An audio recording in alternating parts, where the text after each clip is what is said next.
Welcome to American Trucker with your host, Raymond White, telling the story of those who move America. Today we have Brenton Baldwin and Jenna Slipka of Autumn Transport. Brenton is the liquid tanks freight manager, and Jenna does recruiting and marketing. Brenton and Jenna, welcome. Hey, thanks for having us. Thanks, Raymond. Absolutely. Well, guys, tell us about Autumn Transport today, the number of trucks, what you guys haul, where you haul it. Yeah, so Autumn Transport is located just outside of St. Paul, Minnesota. We've been around since 1980. Company started as just a one-trailer grain hauling operation, and we've grown now to over 130 owner-operator partners. They pull our trailers in 4 different divisions all across the U.S. We haul mostly agriculture and chemical products, but we also haul some food grade bulk and food grade liquid products, and our end dumps haul some HAZ products. So we haul just a little bit of everything. We go just about everywhere, and we're excited about the growth we've had, and we're continuing to have. No, absolutely. That's wonderful. Well, tell us, each of you, a little bit about your backgrounds. I mean, how did you end up at Autumn? This is actually my first job in the trucking industry. So I have a retail background, a retail management background of about 13 years. I graduated with a communication psychology degree from the University of Minnesota Duluth, and continued in retail. It was a really good fit for me for a long time, but I always knew recruiting was in my career path. I really thought I'd be good at it and enjoy it. So 2 years ago in 2021, I started looking for a recruiting position and found Autumn. And then that's how I got into the industry, and it's been really great. It's been a good fit. I love talking to people and love talking with the drivers I'm connected with, and that's how I'm here. I love it. Yeah, and I've been here a little bit longer than Jenna.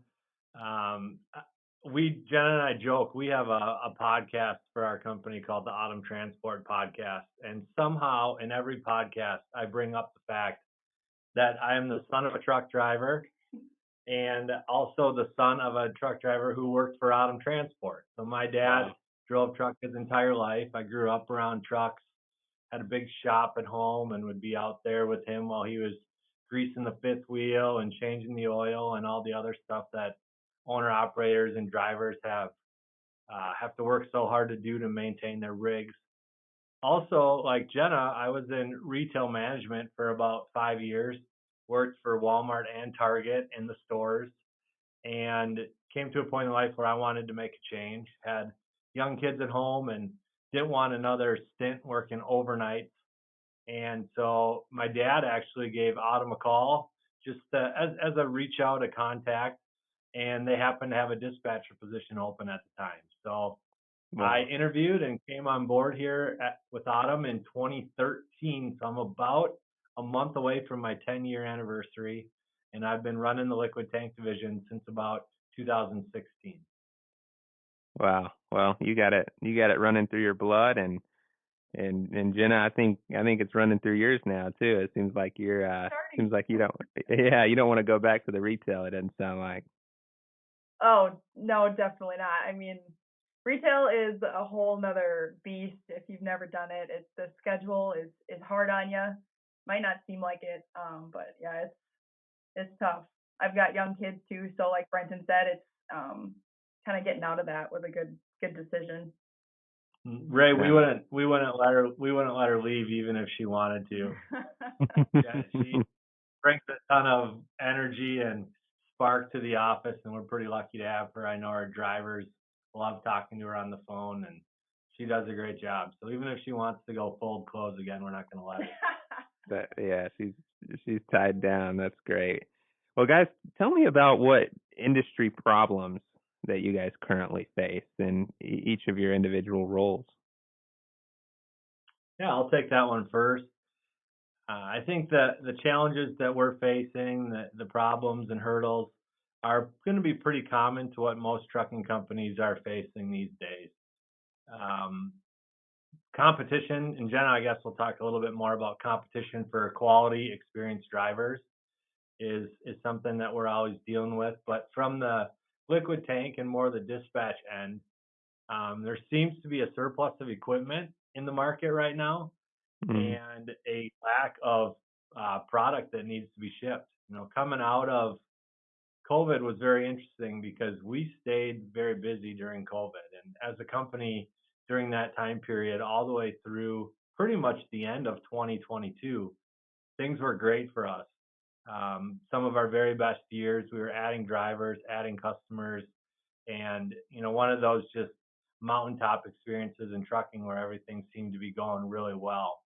yeah. And the past 6, 7, 8 months, there's been a big change in that. And talking with other trucking companies that I work with, talking with my customers, just the demand for product and the availability of product is down.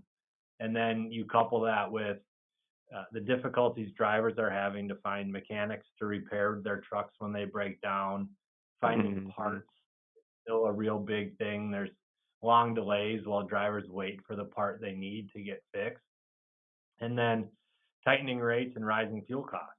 So pretty much what a lot of companies I think are facing.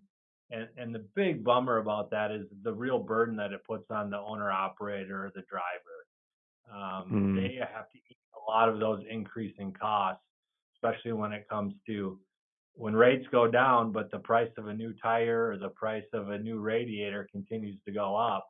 It really cuts away and makes it tough to own a truck and run your own business right now. no, absolutely. And you made a good point about I think it's the market in general, but it's liquid specifically. Many of my clients are in the liquid business as well, and I have heard that here recently, like you said, in the last 6 months, I've definitely seen that slow down. So, how long do you think that slowdown is going to continue, or do you see any light at the end of the tunnel? Or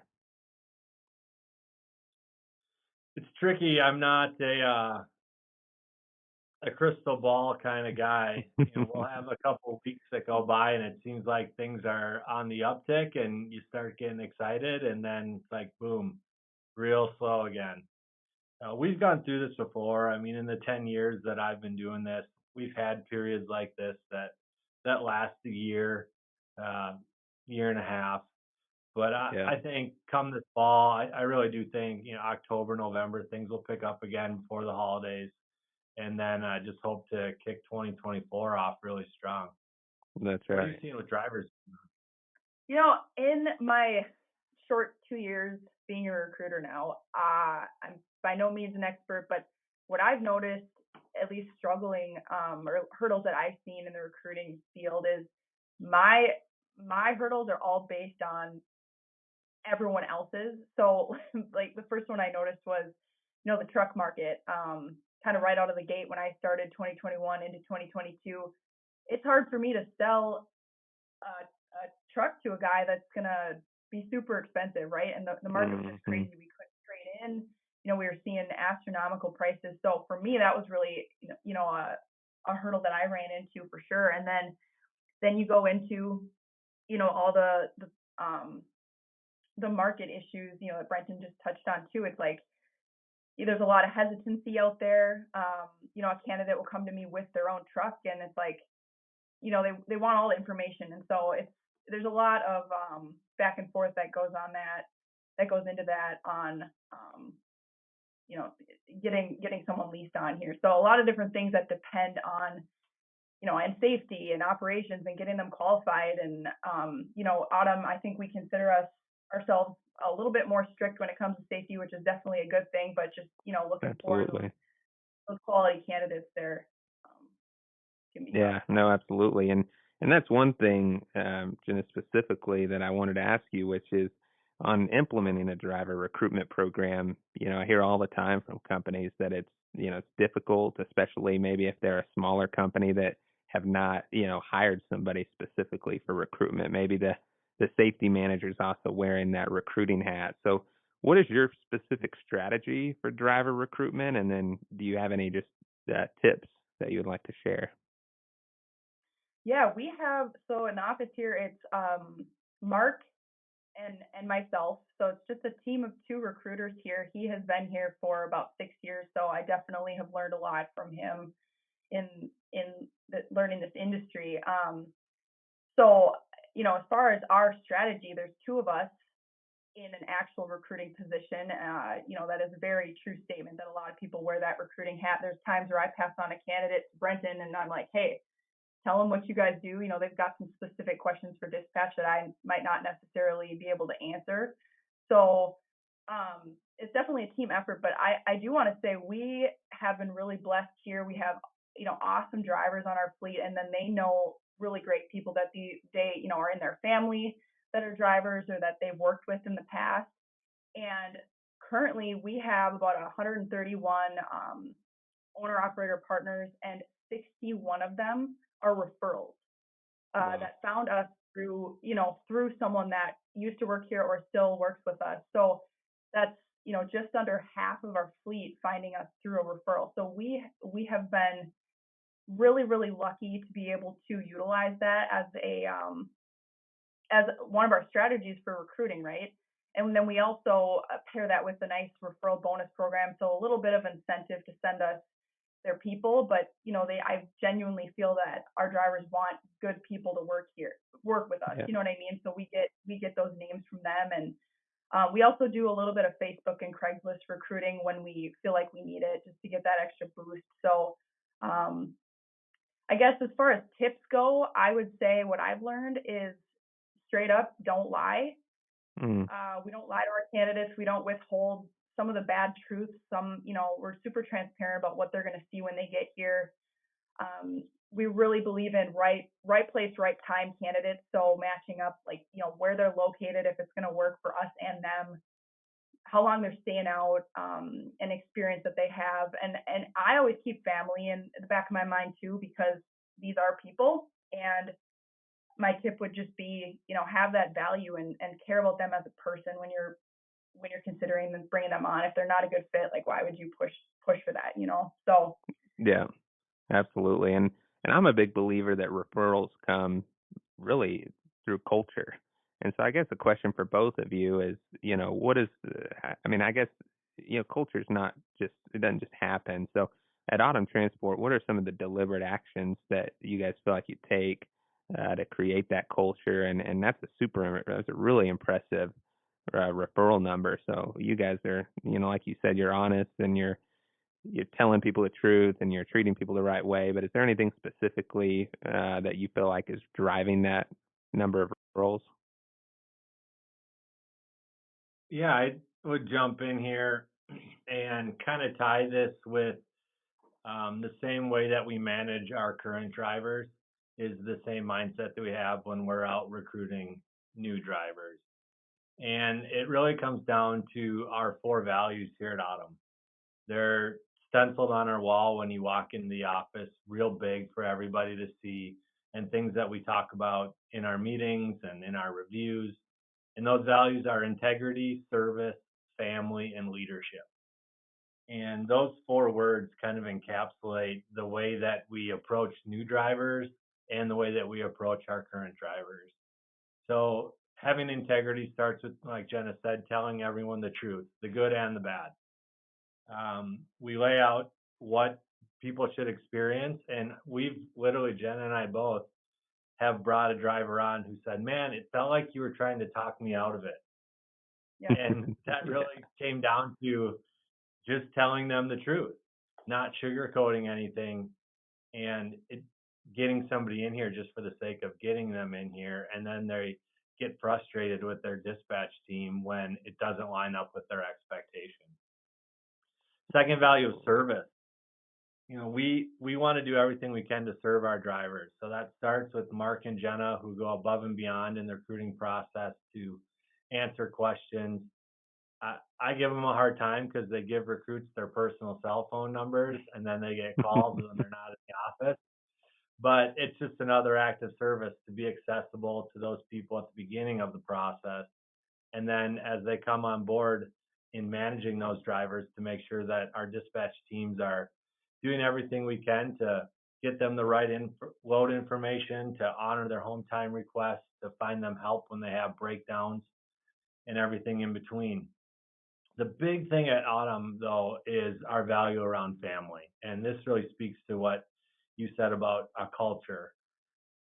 Everybody knows at Autumn, we love to eat.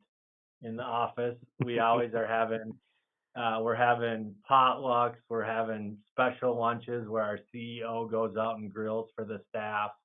We like to play games during our meetings, and we put all that stuff out on our social media to just share with our drivers and really the world what Autumn is about. And it's a big family. And I think the drivers see that. They see the fun we have in the office. They get a little jealous, but it does Of let course. them know who we are. And then as a dispatch team, we extend that same value to them. So they don't just call in and say their truck number. They call in with a name. They're not just asked, what time are you going to be there? But they're asked, how are you feeling? How's your family? What's going on at home? We don't view them as just steering wheel holders. They're really partners with us, people with a backstory, with family goals, dreams, and everything in between. And we want to treat them that way.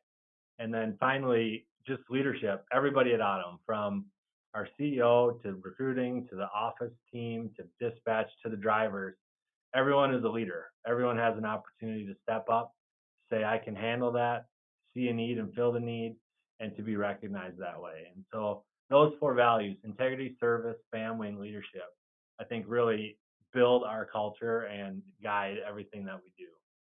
No, that's great, and thank you for sharing that. And one of the big things I got on it is food is a way to somebody's heart, and I think you guys do a good job there, if nothing else. On Well, you've heard of obviously the freshman 15 when you go to college. oh yeah, There's definitely an autumn 15 when a new employee starts here, man. I love it. I love it. Just let me know when the next one is, and I'll be there.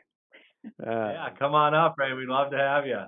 Absolutely. Well, guys, tell me how recruiting owner operators versus employee drivers. Like, what's the difference there? I hear different stories out. I guess you'd say in the field of, sometimes when a company's struggling to get employee drivers, but they're getting quite a few requests for owner operators, or maybe it's vice versa.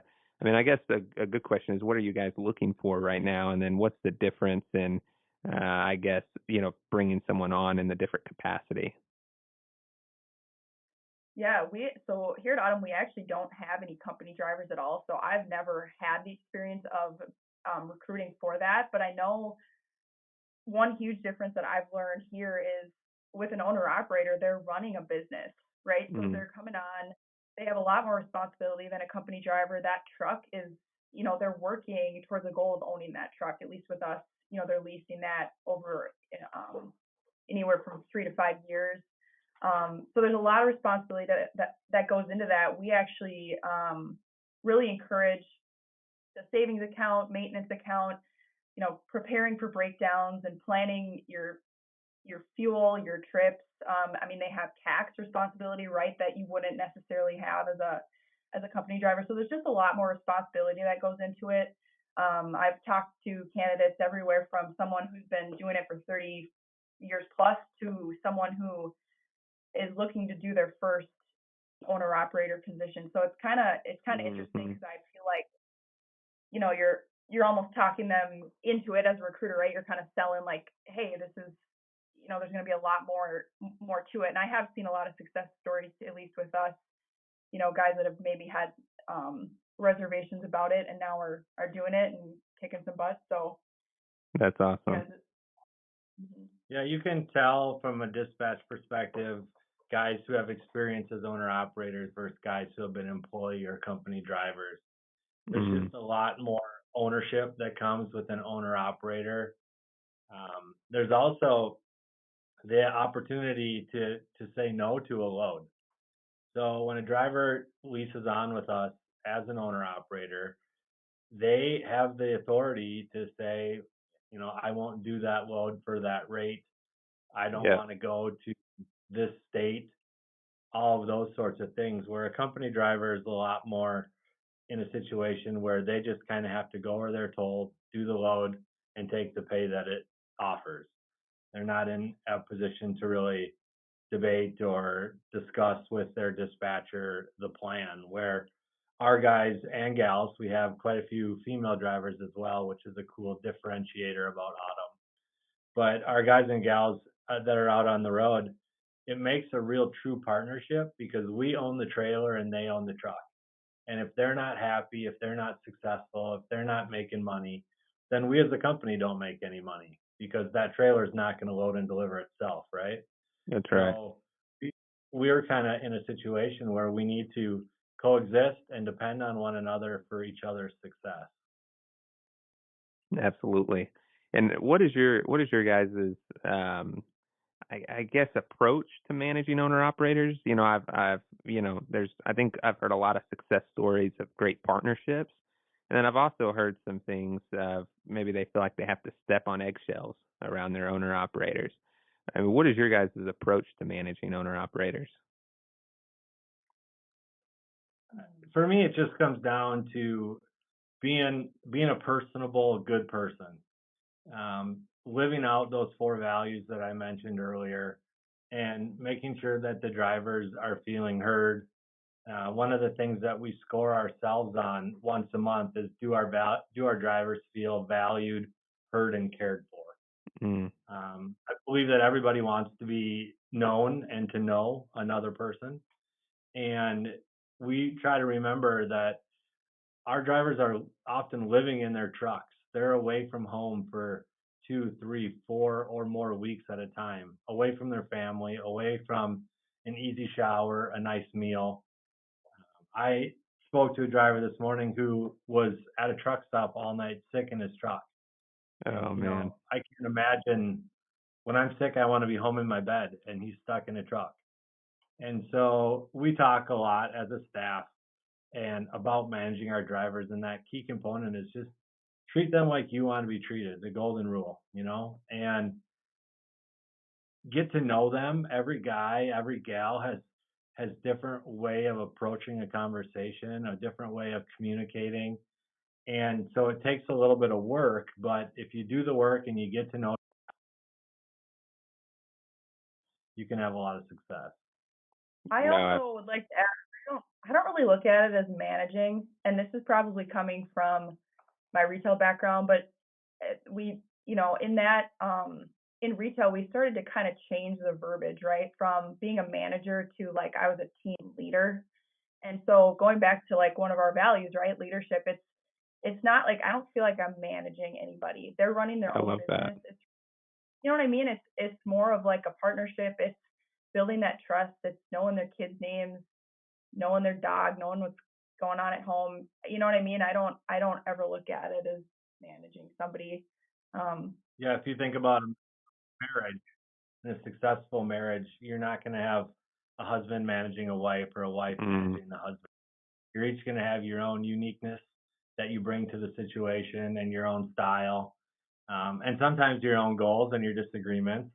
But if you work through those things with one another and you communicate and you continue to show that even if you disagree, you care, then you can come to a positive place for both of you. that's great. No, I love that what you said about, changing the verbiage there to leadership and I also like the reference you made to a marriage because that is so true and we all know the people we work with and work around there's often times you spend more time with them than your own husband or wife. So uh I don't think work marriages and approaching it that way are too bad either. I hear you, Ray. Well, is there any tools or technology that you guys utilize that really make an impact on your job or make your specific jobs easier? I was listening to some of your podcasts that you have, Ray. You're doing a great job doing this, and it's really cool to hear about what other companies and other people in the industry are doing. I've heard you talk about some of this stuff with some other guys, and I think we're pretty much in line with what a lot of people are doing out there these days. Of course, we have the ELDs in our drivers' trucks, and we have dash cams. And really, at first, it was a little tough to sell that to the guys. Truck drivers are traditionally independent and a bit cowboy, and they don't like people looking over their shoulder. But they've seen how those dash cams have really benefited them in terms of um, crash data and near misses. And we really try to call those drivers out when the dash cam shows that they avoided an accident or they made a really good decision out there. It gives us an opportunity to give them some kudos. Um, we've gone to some apps that our drivers use for scanning in paperwork, viewing their weekly settlements, trying to continue to use technology to go as paperless as possible. You guys don't have We you have, guys don't have the file cabinets anymore? we got some boxes up in the attic, but they're getting smaller and smaller. We used to That's have to good. call the whole dispatch team together to haul paperwork up and down the stairs, and now we're not doing that anymore. So that's been kind of nice. Oh, thank God. That's before my time. Yeah. Well, well, you could probably handle a box or two. The one thing we haven't really got into that I'm eager to see what happens is the AI coming into the trucking industry and how we're going to use that. No, Jen and I absolutely. have When you say AI, are you talking driver assisted or driverless trucks, or kind of elaborate for me on that? yeah, well, that's not. I think we're farther away from that than people think, especially in the long over the road haul type industry. I've been reading and kind of following along as some of the automated driver trucks are being utilized in ports and things like that, where you have a very routine, regular, um, monitored environment. I don't foresee, a truck going from California to New York without a live person in it anytime soon. But I'm speaking more in terms of just how office-based EI will influence things Oh, in terms of dispatching, putting load plans together, doing like rates and things like that is all things that companies are starting to investigate with AI and how that will impact their day-to-day office life. yeah, that is interesting. And then you also wonder what the impact to the culture may be. You've got Yeah. you know,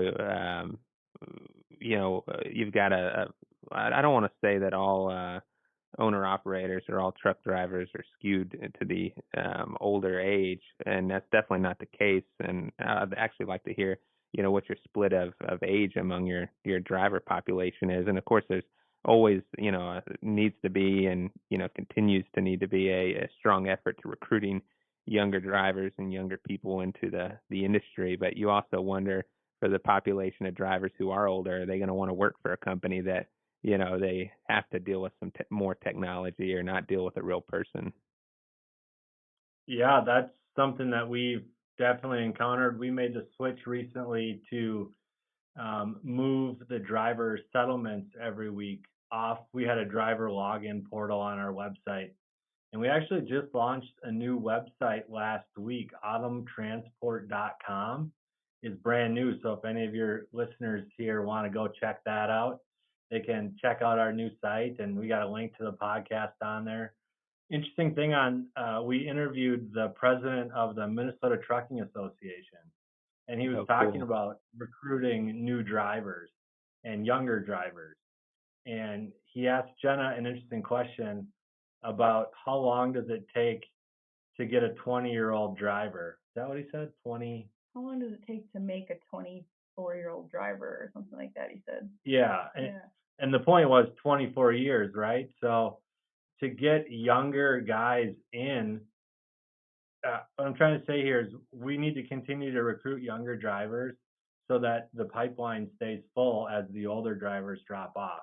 Because if we're only hiring Exactly. guys right now that are 40 to 60, those people who are 20, they're not going to be 40 for 20 years. And so there's going to be a big gap in the line. And so I know a lot of drivers right now will say, like, we have enough drivers in the market. Why are we hiring more drivers? And the thing is, we have to keep them flowing in, because if we don't, there's going to be that huge gap when guys at the older end decide to stop trucking. Exactly. Yeah, and it's definitely, I'm always a fan of being proactive rather than reactive. And especially for a company who plans to be around for another, 50, 100 years. You got to think long term. Yeah, Yeah. for sure. Well, Jenna, what about you on the recruiting or I mean, I know probably social media, and that was something I wanted to ask you is, why should a trucking company invest in their social media? And has that been a tool for you? Or what's really helped you, perform your job and excel at it? Yeah, social media is the future. I mean, if you're not on social media, you're behind at this point, I think. I know in a lot of my past roles, even in retail, I had a lot of creativity, or freedom, I guess you could call it, to have that creativity. And so when I was looking for a company that I was going to recruit for, that was very important to me to have, um, to be able to have that marketing or influence on marketing, right? And then, someone who understood a company that understood the presence online, because that's huge. Our drivers are super active on Facebook, and so we know that, and that's where they are. So that's part of why we recruit on there too, because there's a huge, you know, um, pool of candidates that are active on Facebook, and so we're able to pull from that when recruiting. But it really is a way that we connect with our drivers. As Brenton mentioned, we're sharing what we're doing in the office. I think it really gives them a sense of inclusion because we're recognizing their birthdays, work anniversaries that they have. If a driver pays their truck off or pays that lease off, that's a Hmm. huge celebration for us. And I've actually had other companies in Minnesota that have a connection to us somehow, whether they know Julie, our CEO, or someone in the office. They've called us and said, "What are you guys? How are you doing this on social media? What tips do you guys have? What do you use?" And it's kind of cool to be on the receiving end of that because it's a huge compliment, right? That we're doing the right thing. So I know Brenton, before I got here, had done a lot with it. And when I started, I just was like, well, I'm super passionate about it and have some sort of social skills, I thought. So we kind of partnered up on some of the things that we do on there. But yeah, just to bring it all back, I mean, I think it's super important. And yeah, it's just a good way to stay relevant and kind of show off what you got going on. And yeah. From a Absolutely. Well, recruiting perspective. Oh, I was just going to say from a recruiting perspective, like Jenna was mentioning, that's where guys are at. When you think that they have a 10-hour break every night that they have to take, when they're spending a couple hours sitting at a tank wash with nothing to do or sitting at a shipper waiting to get loaded, our drivers are just like the rest of us. They pull out their phones and they go to all their favorite apps. And a lot of them hop on Facebook, Instagram, and start scrolling to see what everybody's up to. And so for our guys to be recognized on there is really nice. They can see that recognition. A lot of them will share that with their friends and family on their own pages, and they're real proud of. We always have guys sending us pictures of their trucks and wanting to get them posted on our Instagram and our Facebook and show off their new painted stripes or new chrome or new I thing that love they that. did to their truck. And then from a recruiting perspective, I mean, I think anybody nowadays, when you go to start a new job, you look up that company first, right? What are they all about? What does their website look like? What does their social media look like? Is this a place I want to be a part of? And that was a big part of our new website. Our website redo was wanting to be as relevant online as we possibly can to what people are currently looking for. It's actually funny. I can tell when I've got an incoming candidate sometimes, based on just, for example, like Facebook, there'll be a guy or a gal that likes 15 posts, right? And I'm like, who's this person? Then all of a sudden Yeah. they're interested in partnering with us. And so Yeah. it's kind of cool to see that. Like I checked you out, and then they'll tell me that, they were checking everything out online. And I don't know, it's kind of cool to do that. So No, absolutely. And the trucking industry, I mean, it's a large industry, but it's also a small community from what I've found. And I'm sure many of your drivers are friends with drivers possibly at other companies or other parts Yeah. of the United States, and they're friends on Facebook. And when they share that, I mean, potentially someone at another company is disgruntled, or maybe their company's selling, or whatever it may be that sparks them to want to make a move. And if you guys can be first in mind on that, that I could see how valuable that is. For sure. Definitely. How do you guys balance operations and safety? Safety is always going to be a number one priority. So if it comes to balancing those two things, safety gets the weight. We say there's no load that's more important than a life. No Absolutely. load of corn oil or flour or grain is needs to be delivered in a manner that the driver or someone else on the road could be injured. And so we reinforce over and over with our owner operator partners the need to be safe on the roads for their sake and for everyone else's sake. When a new driver Absolutely. comes on, when a new driver comes on, they spend time with our safety department. We have some training videos that they watch about safety. One very impactful, all the office staff has watched. It's the story of a driver who was looking at his phone and didn't stop at a red light and killed someone. Not an Yeah, Autumn driver, the story of a driver. absolutely. I And think I know what you're talking about. you see, yeah, it really just drives home that when it comes to operations and safety, safety is the number one priority. Um, Really cool. Actually, just yesterday, I got word from our safety director that at the Minnesota Trucking Association convention this week, we got 3 awards. So we got awards for, Congratulations. thank you. Yeah, very exciting. An accident-free award, an above average safety record award, and improved fleet safety in 2022. So it looks like we're finding that balance. We've had a great year financially, and we had a great year from a safety perspective. No, that's wonderful, and I know you guys are going to continue that momentum. What would you say the role of dispatchers have in the balance between prioritizing safety over operations? It really comes down to talking with that driver, understanding their situation, and putting the emphasis on safety. And so if a driver calls in and he says it's snowing or the roads are starting to get icy and they want to pull over and wait for some salt trucks or wait for the next day, we don't yell at them about it. We don't say, no, no, that load needs to get delivered. Get it there, get it there. Which happens, it Oh, it really does. does happen. You hear from guys that their former dispatchers or company cared about the load getting delivered more than anything else. Absolutely. And so, They were over pleasing the customers and sacrificed maybe of their drivers. So I've heard that horror right. stories before as well. And yeah, that's why I think going back to the first part of the conversation of culture, it's probably just completely out of the question for any of your dispatchers to ever do that, which is the way you want your company to be.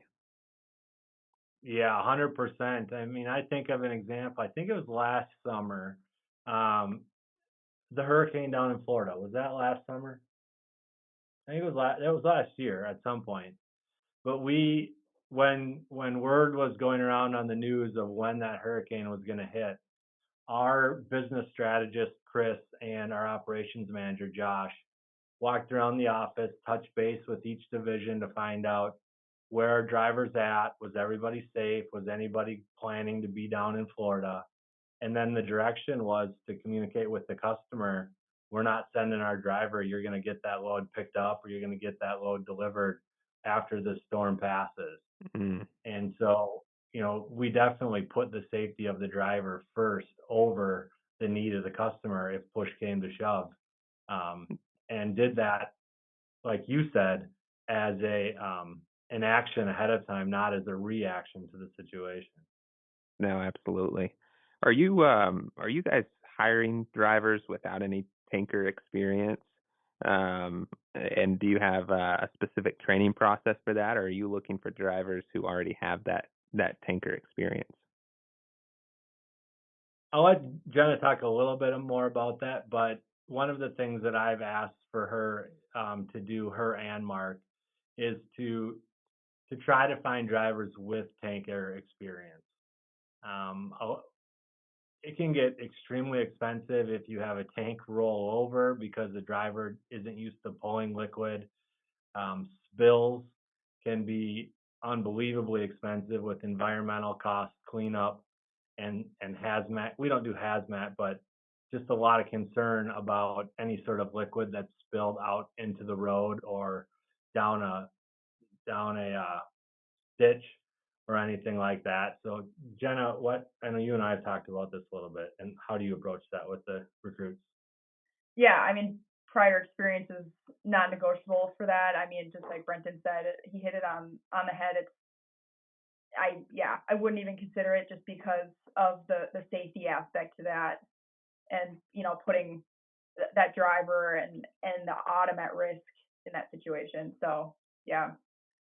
No, absolutely. And Brenton, kind of one thing you mentioned too is on even though you guys don't haul hazmat, we all know that there are particular states out there that they will treat almost any liquid out of a tanker just like it was hazmat, and that cleanup is very expensive. Do you guys have any specific ways across the country that you manage those spills to try to reduce costs, or have you found any effective way to do that? Oh.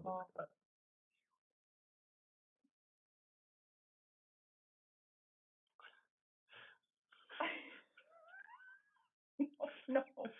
Let's do it. Did I lose you guys? Oh, there we go. Okay.